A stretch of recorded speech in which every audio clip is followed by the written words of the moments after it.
موضوع ہے ان کا محمد مصطفیٰ صلی اللہ علیہ وسلم کی ذات گرامی اور قرآن کریم کا اعجاز۔ عتبہ بیٹا ہے، شیبہ بیٹا ہے، ولید بیٹے ہیں، پریشان ہے، یہ سوچ رہے ابو جہل بیٹا ہے، سوچ رہے ہیں ارے ہمارے اندر ایک شخص ایسا پیدا ہوا ہے جس نے نبوت کا دعویٰ کیا ہے، اور وہ جو کتاب لے کے آیا ہے، جو قرآن لے کے آیا ہے، وہ ایک ایسی سحر انگیز تاثیر رکھتا ہے، اپنے تو اپنے غیر بھی اس کے گرویدہ بنتے جا رہے ہیں۔ کوئی ایسی پلاننگ کی جائے، کوئی ایسا منصوبہ بنایا جائے کہ قرآن کی تاثیر کو ختم کر دیا جائے، کوئی ایسی سازش تیار کی جائے کہ قرآن کریم کے سحر انگیز تاثیر کا سدے باب کر دیا جائے۔ اب یہ بیٹھ کے میٹنگ کرتے ہیں۔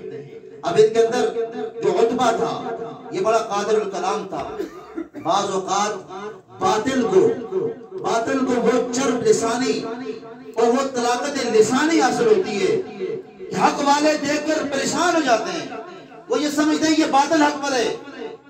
باطل کی طلاقت لسانی، باطل کی تقریریں، باطل کی تفسیریں یہ اس کے حق ہونے کی دلیل نہیں ہوا کرتی۔ عتبہ بھی قادر الکلام تھا، بہت بڑا ماہر الکلام تھا، اس کے کلام میں بھی بڑی تاثیر تھی، جس کے سامنے بات کیا کرتا تھا اسے اپنے گرویدہ بنا لیا کرتا تھا۔ عتبہ نے کہا میں چلتا ہوں، پریشان مت ہو، میں چلتا ہوں جا کر بات کرتا ہوں محمد مصطفیٰ صلی اللہ علیہ وسلم سے۔ چنانچہ وہ آیا، اس نے آ کر کہا بھتیجے دیکھو تمہیں کیا ہو گیا، ہمارے خاندان میں نفرتیں بڑھ گئی، باپ بیٹے کا دشمن، بیٹا باپ کا دشمن ہو گیا، باپ مسلمان بیٹا کافر، بیٹا مسلمان باپ کافر، عیز و اقارب میں وہ اتحاد نہیں قائم رہا جو زمانے کفر میں تھا۔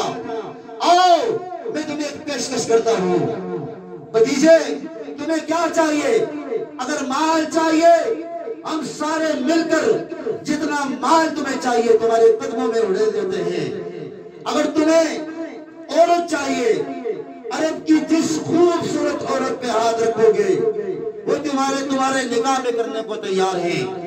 جاہ جلال چاہیے، سلطنت چاہیے، ہم تمہیں اپنا بادشاہ بنا لیتے ہیں، لیکن تم اس قرآن کو پڑھنا چھوڑ دو، اس لیے کہ اس قرآن کو سن کر ہمارے غیر ہوتے جا رہے ہیں، ہمارے گھروں میں دشمنیاں پڑ گئی ہیں، باپ بیٹے کے دین بدل گئے، مذہب بدل گئے، راستے بدل گئے، کاز بدل گئے، مشن اور پروگرام بدل گئے۔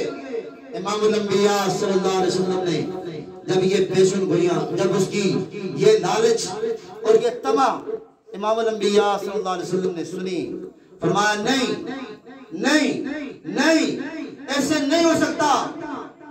نبی علیہ السلام نے فرمایا میں تمہیں اور جواب کوئی نہیں دوں گا، صرف 2 منٹ یہاں بیٹھو، میری بات سن لو، میں کیا پڑھنا چاہتا ہوں۔ امام الانبیاء صلی اللہ علیہ وسلم نے سورہ حامیم سجدہ کی چند آیات تلاوت کی۔ عتبہ وہاں سے اٹھ کے بھاگ گیا، عتبہ گیا، شیبہ بیٹھے ہوئے، باقی کفار سرداران قریش بیٹھے ہوئے ہیں کہ عتبہ واپس آیا ہے، ضرور کچھ نہ کچھ کر کے آیا ہوگا کہ قرآن کی انقلابی تاثیر جو ہمارے گھروں کی دہلیز تک بلکہ ہمارے گھروں کے اندر آ پہنچی ہے، اس کے لیے کوئی نہ کوئی ہیلا، کوئی نہ کوئی طریقہ عتبہ ضرور اختیار کر کے آیا ہوگا۔